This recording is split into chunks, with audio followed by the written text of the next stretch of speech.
प्रेम सा बोलिया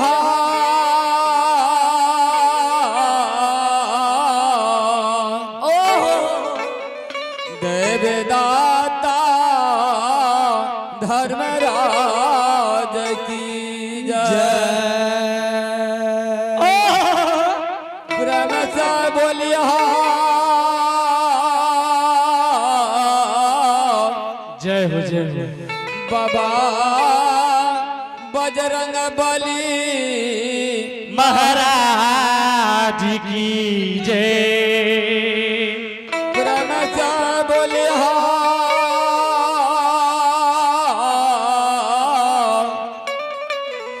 बाबा जटाधारी महाराज की जय।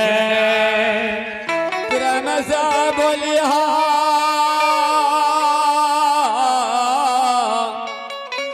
बाबा सलहे से महाराज की जय।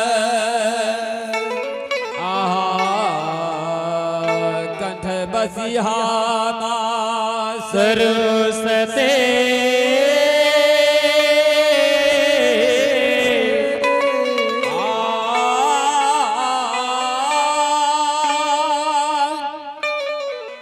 आहो हृदय बसी हो मैं टूटल जग छर जोर के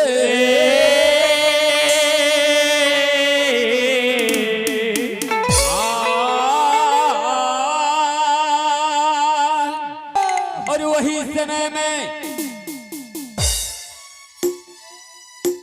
कल युग में बरेलाचर में बाबू ज्योति भगवान के उच्चारण करे रहतीन बरेलाचर में। और बाबू ज्योति के सन्मुख दर्शन दिलिए बरेलाचर में। कालिए हे भद्राज बाबू ज्योति तू हृदय से भगवान के उच्चारण कैला बरेलाचर में। और ये अपने के भक्ति सुनैले बरेलाचर हम पहुंच गलिए हे भद्राज से हे बजरंगी। और बाबू ज्योति के सन्मुख दर्शन दिलिए बरेलाचर में। और कलिए हे भद्राज हे हो बाबू ज्योति तू ते बरेलाचर में बाला ऊपर उमर में भगवान के भक्ति उच्चारण कैलो। और अपने के भक्ति सुनैले बरेलाचर में अपने के सन्मुख दर्शन दिलिए से हे भद्राज बजरंगी। और बाबू ज्योति के कहलिए हे बाबू ज्योति अपने के भगवान पासमान कुल में जन्म दिल कई। और नित दिन अपने संगी बेगरिया के संग में सुकर चर लिए जो अपने भगवान के भक्ति के उच्चारण के लिए ते अपने के शरीर न पाक चाहिए भद्राज। जय हो जय हो। भगवान लीलाधारी हे यो बालापन उमर रही बाबू ज्योति के। कल के हे बाबू ज्योति अपने जो धर्मराज के भक्ति उच्चारण करबे दुनिया संसार में ते अपने के। और 12 मिनट के लिए अपने के कया बदल करबे। अच्छा और निर्मल कया बना। अरे काली काल कल युग में अपने धर्म के उच्चारण करबई हो। हे भद्राज बजरंगी। और बाबू ज्योति के कहलिए हे बाबू ज्योति अपने पौतीपुर नगरी में धर्म के गहबर निरापन करी हो। पौतीपुर नगरी में अच्छा अपने धर्म के गहबर निरूपण करी हो।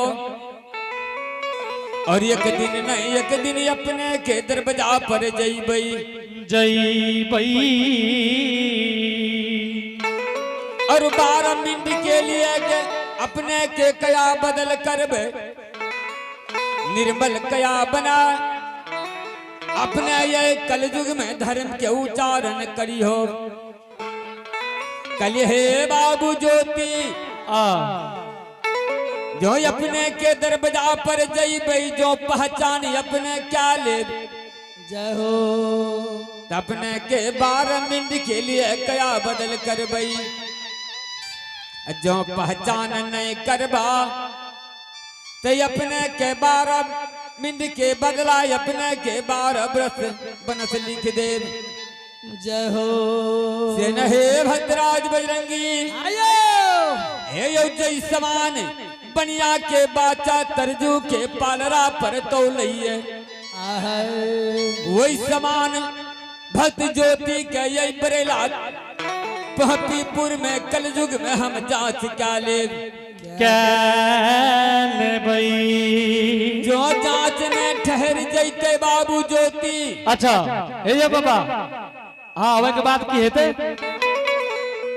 अपने के निर्मल कया बना के दुनिया संसार में धर्म के उच्चारण हे निरमोहिया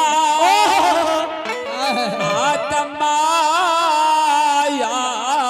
के आहो रचना हो हे हो राम के दूत हो भगवान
ज्योति पनियार के द्वार पर पहुंच गलिए ये भक्तराज। देखा बाबू ज्योति नया गहबर धर्म के निरूपण कल के ये भक्तराज। हे बजरंगी हाँ हाँ बाबा बाबू ज्योति नया गहबर तैयारी कल के और गहबर घर में चरहुआ करे के लिए बैसल छे भक्तराज बाबू। से न हे बजरंगी हो बाबा तनिटा आवाज लगाबै छियै बाबू ज्योति के जे घर से बाहर होइए कि ने पनियार बाबू। जय हो से न हे भक्तराज आयो बाबू ज्योति बैसल छे धर्म के गहबर में चरहुआ क्या रहलै हे भक्तराज। से न हे बजरंगी हाँ बाबा तनिटा बाबू ज्योति के आवाज लगाबै छियै लगाबा हो जे घर से बाहर होइए कि नहीं। आता घारा चाला है हो बाबूजी ज्योति बाबू दुलरुआ हो दुआरा पयैला आने जाओ ए हो घारा सबा आरा हो बाबू भैया हो तो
जनार्दन यादव बांस व्यापारी जो ठेकेदार साहब हैं, इन्होंने भगवान की दरबार में शानदार 101 रुपए से नवाजे हैं। दानी बाबू की जय हो। उनकी दान कैल कई हो, दान कैल कई हो, दान कैल कई हो, दान कैल कई, दान कैल कई हो, दान कैल कई हो, दान कैल कई। बाबा धरबाई के खाता में दान कैल कई, बाबा धरबाई के खाता दान कैल कई हो, दान कैल कई हो, दान कैल कई। बाबा धरबाई के खाता में दान कैल कई, बाबा धरबाई के खाता में दान कैल कई। बाबा धरबाई के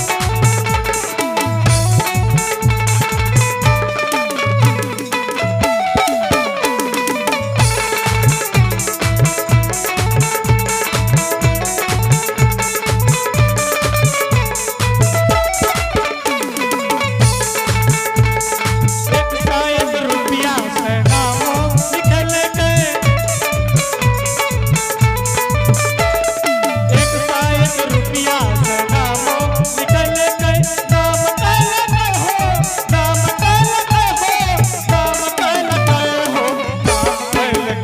बाबा धरबाई के खाता में दान कैल गए, बाबा धरबाई के खाता में दान कैल गए, बाबा धरबाई के खाता में दान कैल गए, बाबा धरबाई के खाता में दान कैल गए, बाबा धरबाई के खाता में दान कैल गए, बाबा धरबाई के खाता। हे भक्तराज बजरंगी हे हो बाबू ज्योति के बहुत देर से घर आंगन में आवाज लगली से न हे भक्तराज तनिटाया